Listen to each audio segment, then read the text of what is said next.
Si os parece, por motivos de viaje del doctor Simic, vamos a pasar a su sesión. En primer lugar, si me permitís un minuto para agradecer la invitación de Endogroup y en concreto de Rocío a que esté yo aquí. Para mí es un placer porque la patología del reflujo y el tratamiento se ha cambiado a todos digestólogos y cirujanos. Muchos digestólogos son muy reacios al tratamiento quirúrgico del reflujo por las complicaciones, sobre todo funciones que pueden producirse. Quizás vosotros, con vuestras técnicas, dais cuenta que el tratamiento, no solo médico, es eficaz y que no hay que tener miedo a manipular, a tratar el reflujo con técnicas quirúrgicas o endoscópicas. También los cirujanos hemos entendido con vuestras técnicas que aquí no venimos a competir, sino realmente a colaborar y creo que esto es muy interesante y aquí en Tecnon es que la colaboración entre los cirujanos y endoscopia creo que es excelente y creo que seguirá siendo así y mejor.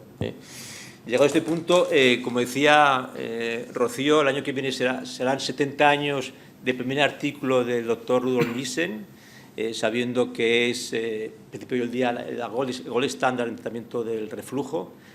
Y yo estoy encantado de poder presentar aquí al doctor Simic. Si me permitís, voy a tirar de papel para hablar de su currículum. Perdón. El doctor Simic es cirujano. Aleksandar, glad to see you here. I'm glad to thanks for staying here in this event. Thank you so pleasure. much. Okay. Thank you. For me, it's very important to stay here with a chair like you, with a surgeon that do accompanied techniques. I would like to stay here and learn for you and Dr. Temiño. Dr. Simic is a professor of surgery and head of the Department of Surgery at the University of Belgrado. He is chairman and chief of the Department of the Hospital of Digestive Surgery in la Universidad de Clinical Center of Serbia in Belgrado. Member of the Academy of Medical Science of the Serbian Medical Society and General Secretary of the European Further Society, and editor of the book Surgery for the Benign Esophageal Disorder. Aleksandar, welcome. Thank you so much. Thank you. You're welcome. First of all, I would like to express my gratitude for being here. It's indeed a great pleasure to spend almost 2 days in this beautiful city with all you beautiful people. But my biggest gratitude, of course, goes to Rocio that invited me, and I thank her too much. And of course to Ramon that I met yesterday. We had such a nice lunch and talked a little bit, and it was indeed a real pleasure. So all I can say after these 2 fantastic days in bad Spanish is gracias a todo, especialmente a te, Rocio, de todo mi corazón. Gracias. So now I'll speak a little bit about this topic. It is let's say, you'll see that some of the slides will intercollide with Rocio. That's normal. But the point is that the whole story is from the surgical perspective. So let's see what we learn thanks to TIF. The point is that, first of all, I think that we have to understand 2 things. What is the anatomy of the GERD and what is the physiology of the GERD? I'm not sure that anybody in the world still understands it, not even completely, but not even close. But what we think today, in May 2025, it is that you can see from the story of the anti-reflux barrier that it is composed of 3 factors. One is the gastroesophageal flap valve, the other one is the LES or the sling fibers, and the third one is the crura. So these 3 elements actually represent the anti-reflux barrier in the healthy person. So if we think to understand what is the pathologic reflux mechanism in these patients, how we understand it today, this is like from these 6 mechanisms. And these 6 mechanisms are, of course, separation and widening of the hiatus, then widening of the angle of His that Rocio spoke about, the loss of intra-abdominal segment of the esophagus, very important. Transition opening of the anti-reflux barrier, migration of the LES upwards, and the presence of the axial hernia. So we have three components that are protecting us from the reflux, and we need 6 components to get a reflux. So I think that these 2 slides are of the utmost importance. I go back again. I want to show you, we didn't make it on purpose, but I will just stick a little bit to this AFS classification that I think today is a must concerning the understanding of the whole philosophy. I don't think that, like in this room, there will be 10 endoscopists, and I think that almost everybody will not grade the Hill classification the same way. And it is inter-observer perception. It is the way we think. It is the way we see. And this is the problem. This was the problem with the previous classification, the Hill classification. This is a little bit easier to understand, but you have to stick to every point. You have to stick to the L point, to the D point, to the F point, and look the whole picture. So for instance, I completely disagree that there is any position for any kind of procedure to be done in Hill 1. Because in Hill 1, first of all of us that are doing endoscopy, we see Hill 1 out of 100 patients, 1, mostly. And for me as a surgeon, Hill 1 is an achalasia patient. I see Hill 1 only in achalasia patients. So I would rather like to talk about Hill 2, Hill 3, and Hill 4, and look at the Hill 1 as a rarity, but more than normal. You don't find older guys like more than 20 years with Hill 1. It's very rare. Yes, it is important. That's one thing that we learned recently, actually. This is a new stuff, this 60-minute rule. To understand the Hill classification, we have to spend some time with the endoscope, especially surgeons doing endoscopy like myself. We want to do it fast, we want to do it quick, and so on, and don't want to lose some time.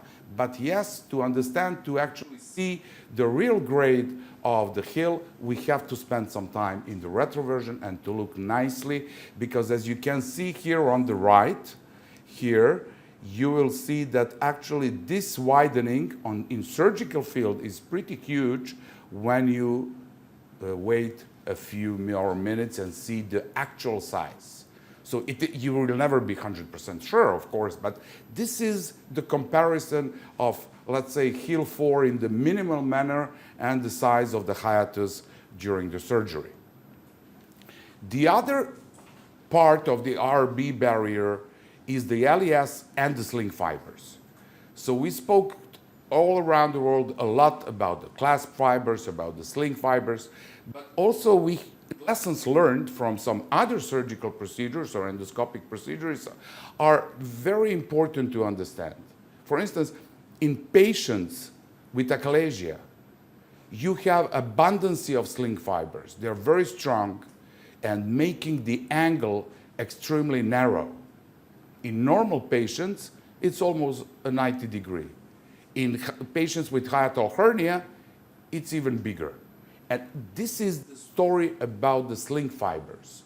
And the sling fibers, by my opinion, are the most important part of the esophagogastric junction that has to be addressed.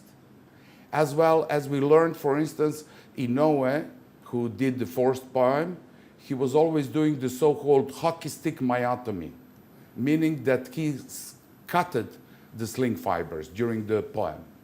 But when he stopped some 7 years ago, he has much better results concerning the post-poem reflux than he did before. So we learn from the different size. So what can we fix with just TIF? With just TIF, we can make a patient coming from grade 2 and grade 3, I sincerely believe, because of the suction and push technique, to the grade 1. And this is a possibility. And we have to prove it, of course, on a huge material, but it has been proven in the United States, and now they're waiting for Europe. That's the reason why we are here in standing anyway. So this is what can be done just with the TIF. So if we did do a flip, for instance, and compare the strength, let's say, of the Nissen, of the TIF, and of the normal esophagogastric junction, we'll see they are very, very similar. Of course, it will be never the same strength of the TIF as of the Nissen, but the question is, do we need it to be so strong? So if we want to, okay? Okay, it's perfect, it's perfect. Yeah, thank you. So if we want to be honest to ourselves, just doing TIF, we will, let's say, repair 3 components out of 6. We'll repair the hypotension of the LES with the TIF. We'll repeat the transition opening of the anti-reflux barrier, and we will repair the widening of the His angle. But the other 3 components, we technically cannot repair with only TIF. So we have to choose very wisely the patients that are just for TIF. So here comes the story about the surgical techniques and how does the TIF itself looks compared to the surgical techniques. This is how it looks when you look at the Nissen or Toupet or Dor in the retroversion. This is a typical stacked coils of the Nissen. This is the omega fundoplication of the Toupet, and something that you see from the anterior side as S-shaped, that's a Dor. But just 2 years ago, a very nice randomized control meta-analysis has been done by our friends at the AFS, and they figure it out that actually if we as a surgeons want to be honest, the best procedure, let's say the most closer to us the way we think, with less complication, with the good long-term results, with good symptom control, is actually Toupet, not Nissen. And everybody is today, especially gastroenterologists, speaking, comparing a procedure to Nissen. For instance, me, myself, I do Nissen only in long Barrett's and peptic stenosis. In all other cases, I do only Toupet. I think Toupet, if you do it the right way, is a perfect operation. Nissen, sometimes, whatever you do preoperatively can be a problematic, especially for small and extremely large hiatal hernias. So what we want to approach as a surgical ideal by endoscopy actually is Toupet. So if we want to look, how does it look in the retroversion? On the left side, you have Toupet, but the opening is on the anterior, and you have TIF with the opening on the small curve. But let's go just for a second back to the position of the sling fibers. The position of the sling fibers are actually how TIF puts it, leaving the clasps open. So you will drink and eat, and you will have no resistance. But also you will have a valve that it will protect the reflux, the thing that you ate and drank, to go back. So diminishing the postoperative problems or fillings, fulfilling the idea of the RB as it is, of the anti-reflux barrier. There has been also a lot of talk in the last 20 years, more or less. But again, the Americans, to be honest, they are a step ahead of us in Europe, came with a very pragmatic idea how to explain what do we need when we want to do a good anti-reflux procedure. Is it surgical, endoscopic, or whatever? So you see, we have to restore the flap valve. You can do it with the TIF. You can restrict opening of the esophagogastric junction during relaxation. You can do it with the TIF. But again, the repair is a must, and the reduction of hiatal hernia is also a must. So it can be only done by the surgical approach. So the last three, or the second three parts of the mechanism of pathologic reflux can be solved only by the laparoscopic or robotic approach. What is the point? What do we want to do with the cTIF? We want to make actually grade 4 look like grade 2 and 3 so we can do the TIF. Most important thing, just to put it in during your surgical procedure, to look at it at grade 4 with a good reconstruction of the hiatus can be actually grade 2 or 3, depending to go with your stitches during your surgery. So, if you perform cTIF today, you can do it in a nice combination as you do here, and the good collaboration between the endoscopists or gastroenterologists or surgeons, or like they do it in the United States mostly, and we do it in Belgrade. We were trained as a residents in surgery to do our own endoscopies. One person can do it. Because, for instance, I have never put on table any patient that previously I personally or someone from my closest team didn't perform an endoscopy. It's not that we don't believe gastroenterologists, we don't, to be honest. But it is not a question of it, but it is that we trust too much to ourselves because we look completely different. So what do you do during surgery? First of all, a good mobilization. You have to do the so-called dissection.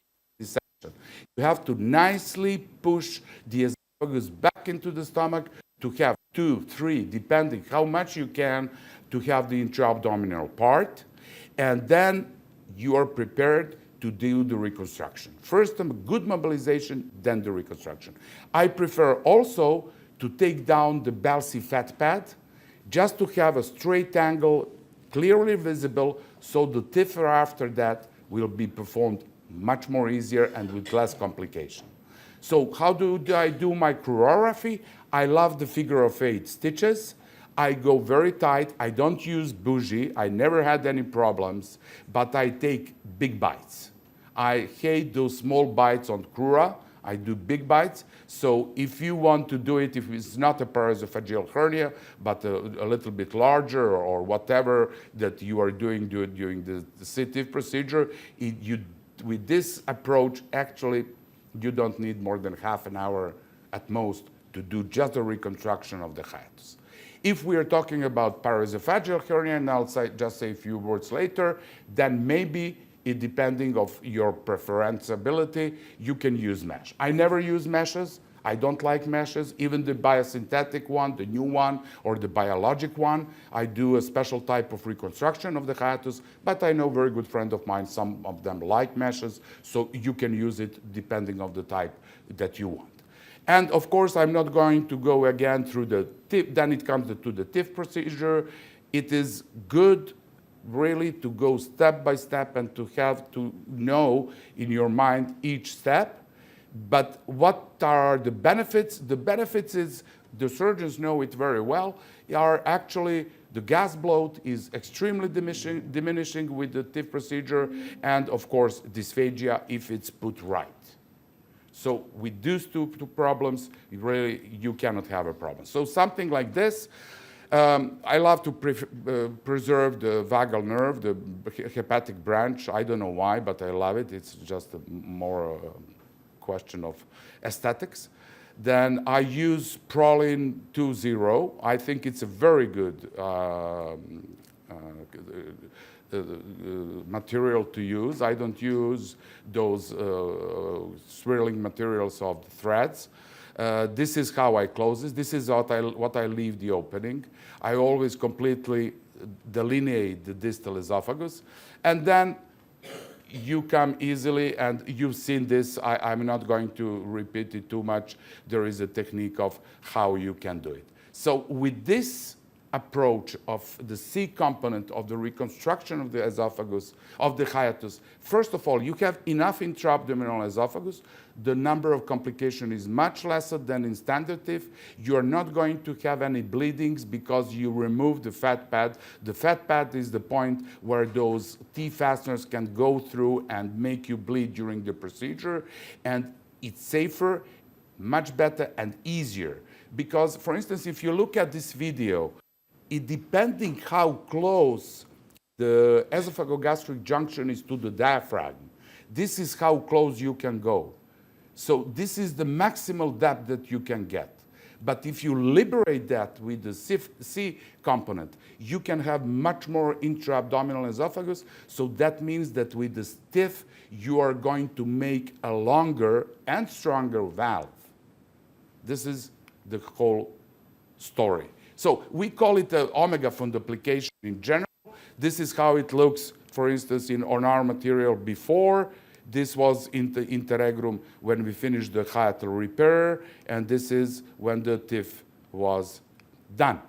So we actually, with this combination, we address all three components of the anti-reflux barrier, but we also address all 6 mechanisms of the pathologic reflux. What are the results? First of all, one of the first studies was done in 2021, so there was very good results really. 73% decreased in growth frequency, 94% improve in the Demister score, 90% reduction in the use of PPI. It was the study, all the studies today, unfortunately, are from the United States. This was from the UCI Irvine. And the latest study, it was a big cohort of some more than 300 patients, actually showed the same results. It was a systematic review done last year. Excellent results have been really obtained. The gas bloat incidence is only about 6-7, dysphagia about 5. The complication rate, it's always around 4 with TIF or cTIF. I mean, it matters no. And the reduction of PPI came to 75-80%. If we compare, there has been only one study that compared the cTIF with Nissen fundoplication. It was from the Mayo Clinic. It is a very nice study. It shows the significant decrease in gas bloating and dysphagia, so the significant decrease in both major post-surgical symptoms that we accompany. One good thing about this procedure that I'm talking about is that this procedure can be standardized. So me here, you here in Barcelona, me in Belgrade, back in London or wherever, we can do it almost the same way. Because if there is, as I see 4 surgeons here, I doubt that any of us does Toupet or Nissen the same way. So this is a very nice study that we did at the European Foregut Society, showing actually the difference, the way the people suture the hiatus, the people choose their fundoplication, the people do the surgery itself when we speak of any anti-reflux surgical procedures. What about the large ones? Again, if we speak about paraesophageal hernia, it is the story of good dissection, of good reconstruction of the hiatus. So it really shouldn't matter, because you can do an upside-down stomach when you put it completely down in the abdomen, when you reconstruct the diaphragm. It is the question of the fundoplication that you are going to use. And also, for instance, for the upside-down stomach, so you have now several studies showing that no fundoplication is needed. Personally, I believe that you need a fundoplication. But in general, this is the reconstruction. Again, coming from heel 4 to heel 2, that is the whole idea of the story. We started doing it only a year ago, so I'm not so representative to speak too much, and especially so enthusiastic as I do. But I'm in this job almost 35 years doing anti-reflux surgery. So I've seen a lot of, I was with the story of Lynx, with the story of Reflux Stop, with the story of Stretta.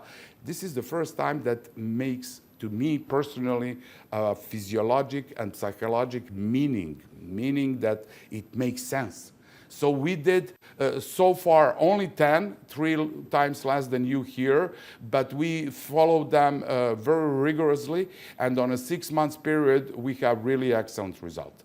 Is it going to be so in the future? We'll see. We're looking forward to make a big European database with much bigger number of patients, but we'll see. But so far, this is really, really a promising device.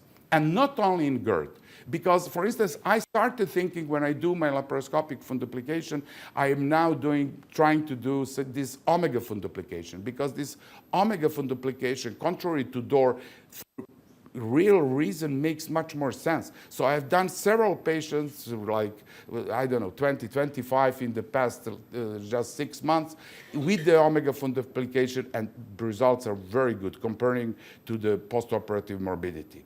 There are some papers done last year and year before actually showing us that you can use TIF in the redo surgery, but only for the so-called type A of complication of the initial anti-reflux surgery, and that's disrupted loose fundoplication. Excellent results can be obtained with that. Also in POEM, they started several trials now doing TIF with POEM, and they really showed that it can reduce reflux of the POEM, because you know the main problem of the POEM is that has almost an incidence between 30 or 50%, depending on the study, of the GERD post-POEM. So by doing POEM and after that you do TIF, excellent results. You see they're all in the statistical margins and the p-values are very good. So it could be a future approach, but you have to be very cautious. You have to be excellent. I mean, if you do POEM, you're an excellent endoscopist anyway, but you have to go not through just mucosa. So you have to be very careful. It's not going to be so easy to study. And the last idea that came up, and again, it showed the good results, it's a so-called combination of TIF with sleeve. And in a study coming from the Lexington Medical Center, they showed that TIF with sleeve has equal results with the Roux-en-Y bypass when you put only patients with previously diagnosed reflux disease. So Roux-en-Y is the standard. Today in Europe especially, much more the sleeve gastrectomy has been done than Roux-en-Y. Why? Because Roux-en-Y is reserved only with patients with TIF. But as we know, with GERD, I'm sorry. But as we know, of course, Roux-en-Y can have some serious complications. But combining TIF and the gastric sleeve, maybe, just maybe, it could be the future. So I think that with TIF, we can say what the wise guy Albert Einstein said almost 100 years ago, by doing less, we can get more. And also, I like to invite you, all of you, to the annual meeting that is going to happen of the European Foregut Society in Athens this year at the beginning of November. We would love to have Catalan and Spanish people more present at our society. And if there is anything that I can help you, it would be my greatest pleasure. And my last words at the end, but intentionally, I want to thank my good friend Pascal for being here today with us. Without him, this won't be the possibility at all. Thank you for having me here. Thank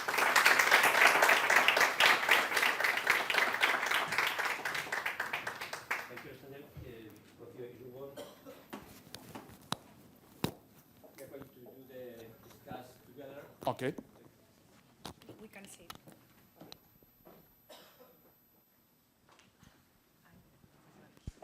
Because Dr. Simic has to go running to the airport. I'm sorry.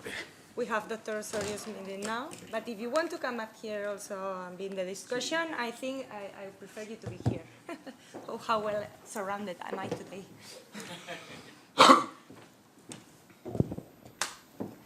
¿Alguna pregunta de la sala? A ver, los cirujanos, por lo menos, hombre, por favor. Miki. Bueno. No, bueno, felicidades a todos. Hemos aprendido un montón. Gracias a Rocío. Y la pregunta es también para Rocío. Presentación espectacular, resultados muy buenos. Y una cosa que cada vez vemos más cuando hacemos consulta es la preferencia del paciente. No es ya si le va bien, ¿no? Es que el paciente dice que no quiero tomar más medicación. Y ahí mi pregunta va a ser muy poco técnica y muy pragmática, y es si las mutuas lo cubren y cuánto cuesta. Porque este es un aspecto, entiendo que las mutuas no lo van a cubrir, cuánto cuesta, porque es un aspecto que cuando tienes al paciente delante, el paciente dice, yo es que si hubiera una cosa que puede dejar el IVP, y va a salir a la conversación es cuánto cuesta. Ya mencionaste una sesión. ¿Hay alguna posibilidad luego de, o en principio va a ser en una sola sesión y no hay posibilidad de si repite los síntomas? No hay segundas. Pero de entrada es ese TIF, olvidémonos del cTIF, pensemos en el pequeño, el 2 y Vale. solo TIF. ¿Cuánto cuesta esto para tener una idea de Vale. compartirlo con los pacientes? El TIF, el aparato, son unos 6.500 euros. Y ahí súmale la estancia, 2 días de ingreso, más honorarios médicos. Es un pico y es el kit de la cuestión. Este aparato es muy bueno, pero es caro. Decir aquí que cuando se hace una reparación diafragmática es más barato. ¿Por qué? Porque las mutuas cubren la cirugía de una hernia de hiato, con lo cual parte de este procedimiento queda cubierto. Entonces, ahora mismo cuando un paciente se hace un TIF paga mucho más que cuando un paciente se hace una reparación diafragmática, porque la parte quirúrgica, la anestesia, los 2 días de ingreso está cubierto, que es, bueno, es lo que tenemos ahora. Y se pueden hacer redos. Pero ojo que, como decía el doctor Simic, hay pocos pacientes para hacer solo un TIF, ¿vale? Hay que seleccionar muy muchos y yo creo que algunos de mis pacientes que están ahora con un poco de extra IVP y un poco y que hacen esas aperturas, o sea, a lo mejor si les hubiéramos hecho un cTIF estarían mejor. Pues, felicidades. Hay pacientes, insisto, porque todos pensamos hernia grande, mucho reflujo. No. Esto no es siempre así. Pacientes con poca apertura tienen mucho síntoma y luego el aspecto de la preferencia. Y todos escuchamos. Pero al una menos buena exploración endoscópica con una visión durante 60 segundos de secardias es vital. O sea, es muy importante. Perfecto. I wanted a question to you, Dr. Simic, about what you just said of TIF and bariatric surgery, sleeve gastrectomy. Has it been done with crural repair? Yes. Okay. Always. Always with crural repair. Always with coronary, because we, for instance, in surgery, when we do sleeve, and there is like 2 centimeters hiatal hernia, or patients are sometimes telling you that they feel heartburn, but they have no complication on endoscopy and so on. We don't do to them pH-metry on a regular basis. We always first suture the crura, we mobilize the esophagus, suture the crura, and then do the sleeve. And it showed good results. It's much better with the suturing the crura and mobilizing the esophagus than just doing the straight sleeve. Well, it's much easier to do a TIF after the surgeons have liberated everything. Yeah. That technically, it's much easier. It's much easier. Sí, bueno, yo encantado con las charlas que han dado, han sido muy explicativas. Cada día me gusta más cuando la doctora Rocío pues explica y nos convence con esta técnica. Yo, más allá de los aspectos técnicos, que los que hacemos cirugía hace tiempo, vemos que es recurrente y hay cosas que están muy difíciles de demostrar, aunque uno la defienda con mucho fervor en la técnica. Vemos que cosas que están diciéndose hoy se hicieron hace 20 años y se han vuelto. Lo que yo sí veo que es un gran logro de esto es el valor que se le está dando a la reparación técnica, ya sea quirúrgica o endoscópica, de los pacientes que tienen reflujo gastroesofágico. Es decir, la cirugía, ya sea endoscópica como quirúrgica o laparoscópica o robótica, sobre el paciente que tiene enfermedad por reflujo gastroesofágico es una realidad y le cambia su calidad de vida. Y eso es importante, y quizás desde el punto de vista de digestivo, cuando tienen en la mano una técnica que se pueda hacer efectiva, se da cuenta que a veces no es necesario tener por toda la vida, 30 años, un paciente con IVP para mejorarle la calidad de vida. Gracias. Si me permitís, sin ánimo de ser crítico, siempre, y esto el doctor Simic lo comentaba, estamos comparando el TIF con el Nissen. En algunos estudios más as blood, más disfagia. Cuando que sería más preciso, como hace el doctor Simic en su cirugía, comparar el TIF con el tupet. We talk about, we must compare tupet with TIF and not Nissen with TIF. The price, like said Dr. Sanz, is very important in our hospital. I don't know if it's in Serbia, it's free, I don't know. Or people pay TIF procedure and the machine. In Serbia, it is in public hospitals. We do it at the university. So as a new staff, proven staff, it has been bought by the university, by the clinical center of Serbia, but on a limited basis. Mm-hmm. So that's the reason why we did in 1 year only 10, because we have like a potential for, I don't know, 100. Mm-hmm. But we receive from the university only a limited number. But it's for free now. So if you ask me for a price, I don't know exactly, to be honest. But it cannot be cheap. Yeah, because that's true.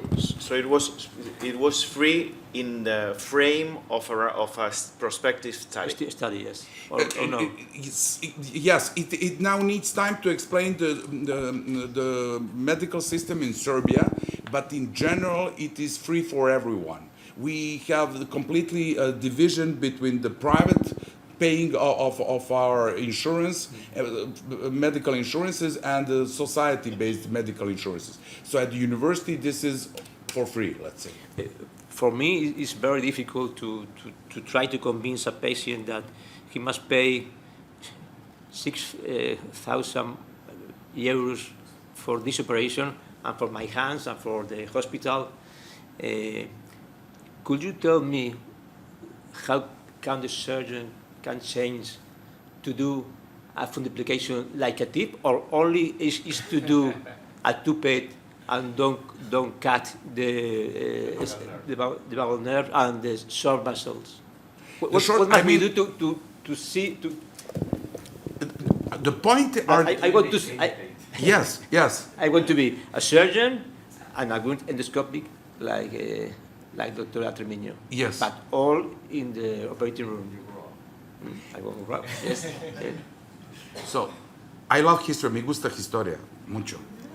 And so Nissen, when he did his first operation, he had it very long, and he had it tight, and they really had problems with that. And then his student, his assistant, he was the one who assisted him the first operation, Rossetti, Italian, told him, yes, I know this is better if we don't divide the short gastrics. But you know that better than me. I mean, sometimes it is impossible.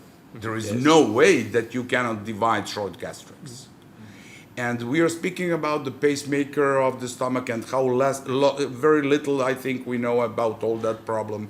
And we never explain to ourselves why is that just we little mobilize the larger curve, the patient is having bloating, this and that, and so on. So in general, how to improve it, it's a very difficult question, because this TIF actually does what Rossetti said, but from inside. Something that you cannot do from outside. Mm-hmm. Yes. So we must need a total stitches from the mucosa of the stomach to the mucosa of the esophagus to do a more efficacious anti-reflux techniques and dope it more efficacious and avoid Nissen. Yes, but I was speaking about the orientation of the fundoplication. I think it's of utmost importance. I have very good friends, for instance, in Austria, in Vienna, and in Paris, who do a posterior door only, and excellent results. That's why I told you that there is no one surgeon that does the procedure by himself the same way. Your Nissen and my Nissen are very different. Yes, sure. So this is maybe, I don't know where we are going tomorrow, what is going to happen. But with TIF, we have the possibility, maybe, I'm not convinced, but I just believe maybe I'll change my mind next year, who knows. But with TIF, we have the possibility to standardize the procedure. But it is expensive, but of course, as all the procedures, and the LINX was also expensive in the beginning. It was 5,000–6,000 euros at the beginning. Now you can get it for 1,000. And in your experience, in all the patients with hiatal hernia, you do laparoscopic and always TIF procedure, or no? No. In which percentage?